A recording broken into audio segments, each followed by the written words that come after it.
Mga kabayan, kayo ba'y pamilyar na sa halamang ito? Doon sa hindi pa nakakakilala sa halamang ito, ang tawag dito ay makabuhay, panyawan, at sa iba namang lugar, katulad sa Antique, ang tawag naman sa halamang ito ay badyawan. At ito yan, ito ay akin ang itinanim, makikita nyo, maririmas ang buhayin, natanim ng sigling, yan. At ito ay napakabilis dumami. At ito, pakikita ko sa inyo, ito isang linggo ko lang itinanim, ito, may ugat na. Tignan nyo mga kabayan, buhay na agad. Ilagay lang nyo sa kanlong at napakabilis yung mabuhay. At alam niyo mga kabayan, ang halamang makabuhay ay napakarami ding health benefits sa ating kalusugan. Marami ang karamdaman na pwedeng matulungan ito upang tayo ay gumaling at malunasan.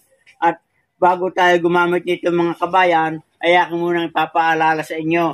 Ito ay may mga bawal din na gumamit.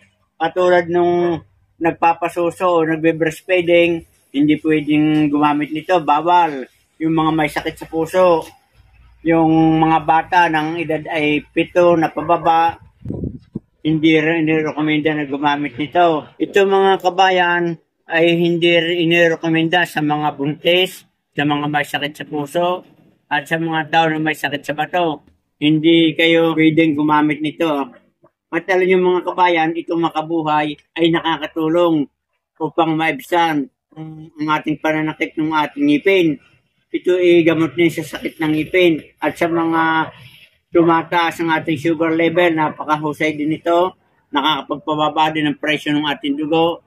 At ito ay maigi din na pampurga sa ating mga alagang hayop, katulad ng bakab at saka itong kalabaw. Ito naman mga kabayan, yung puno nitong makabuhay kapag matanda na. Yan, makikita ninyo. Marami siyang parang tinik-tinik. Doon sa mga manok na may mga sipon o yung nakakapiste, yung painuman ay haluan niyo nito at nakakaiwas. Mabilis na maalis yung tagkamatay ng manok. At alam niyo mga kabayan, kung talagang napakasakit ng inyong ngipin at malayo kayo sa bayan at walang makakuha na ng mga pang first aid, ay pwede natin gamitin itong makabuhay. At ang pamamaraan ay ganito, ating babalatan itong makabuhay. At kapag ating nabalatan, ay ating babayuhin at yung pinakakatas niyan ay ilalagay sa bulak at ipipagayin sa butas ng ngipin. At aking papakita sa inyo na actual para inyo makita. Ayan, ipapakita ko sa inyo ang pagkuha ng katas nitong makabuhay.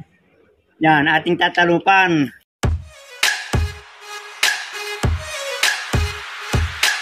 Napakapait lang nito mga kabayan. Pero kahit naman mapait siya, ay nakakatulong naman sa ating mga karamdaman upang guminhawa at gumaling ating pakaramdam ay atin ang pagtitiyagaan. At ang kagandahan ito yung mga natural na pamamaraan. Menos lamang, kukuha lang kayo sa tabi ng gubat at pwede ninyong gamitin. At ito, ang gagawin natin pag natalupan ng ganyan mga kabayan, ating pagpuputol-putulin.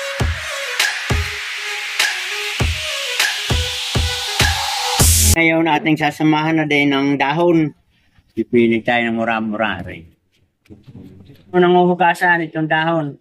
Tapos na mahugasan ko ng maayos at malinis ito yung dahon, atin na rin isasama ng pagbayaw dito sa almirez para mas madaling lumabas yung katas.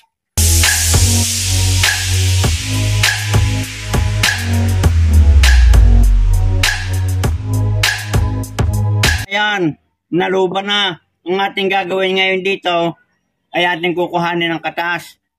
Ito ako na may sanay uminom ng tsahan ito, aking nakakamayan, pinakikita ko lang sa inyo. Yan, ito mga kabayang katas ng panyawa na yan, yung ating dinikdik na dahon at amlay ito. Ipipiga natin dyan. Pag naipiga natin dito sa bulak, kakunti yung ating nadikdik mga kabayan, kaya kakunti yung katas. Yan, pinakita ko lang sa inyo yung pamamaraan. Yan, di halimbawa ito mga kabayan, ay may mga katas na, marami na. Ito yung ating ipapatak sa butas ng ngipin para maalis yung sakit. Ngayon, kung wala namang butas, ay di inyo lang agwantahin, pwedeng inyong ibabad. Kung ito naman ang magiging masagutan para maibsan ang pananakit ng ngipin. Dahil alam niyo mga kabayan, ang sakit ng ngipin ay abot hanggang buong kalingkingan, ang buong katawan mo. So yun ang isa na panggamot natin sa sakit ng ngipin. Lalo kung tayo medyo kapos sa budget at hindi pa natin kaya magpabunot.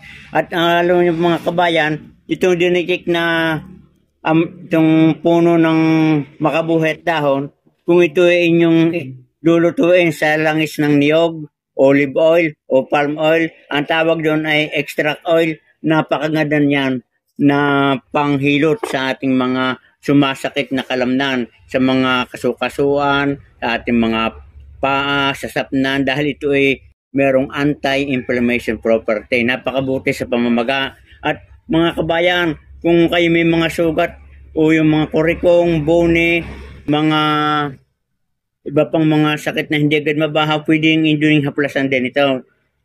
Lalo kung kayo makapagawa ng extract oil. Ang pamamaraan ng paggawa nito, makikita nyo sa aking page, meron akong ginawa nito, nagawa ko ng langis ng makabuhay.